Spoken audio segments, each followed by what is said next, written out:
গত বছর দ্বিতীয় মেয়াদে ক্ষমতায় আসার পরপরই কানাডা থেকে কেনা গুরুত্বপূর্ণ আমদানি পণ্যের ওপর শুল্ক আরোপ করেন মার্কিন প্রেসিডেন্ট ডোনাল্ড ট্রাম্প। সে সময় একাধিক পাল্টা ব্যবস্থা নেয় অটোয়াও। সেই থেকে সবচেয়ে নমনীয় ও নিকটতম প্রতিবেশীর সাথে যুক্তরাষ্ট্রের বাগবিতণ্ডা চলছেই এবং পর্যায়ক্রমে নতুন নতুন শুল্ক আরোপের হুমকি দিয়ে আসছেন Trump.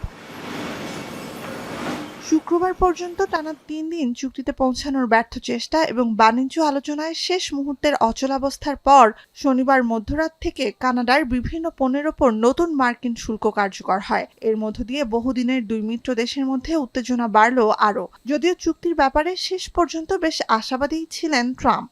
Yeah, we have to take care of our farmers. The farmers are very important to me. And the deal with Canada is moving along, and we should be able to have a deal with Canada. We're also starting on a new deal with Mexico, a much better deal for the United States.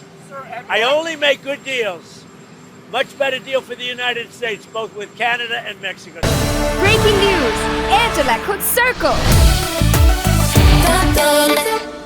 তবে যুক্তরাষ্ট্রের সাথে বাণিজ্য আলোচনা স্থগিতের ঘোষণা দেন কানাডার প্রধানমন্ত্রী mark Carney এবং জানান ওয়াশিংটনের নিয়ম মেনে অটোয়া শুল্ক দেবে এবং কানাডার শ্রমজীবী আর ব্যবসায়ীদের স্বার্থ রক্ষায় একই হারে মার্কিন পণ্যে শুল্ক আরোপ করে বুঝে নেবে প্রতিটি ডলারের হিসাব।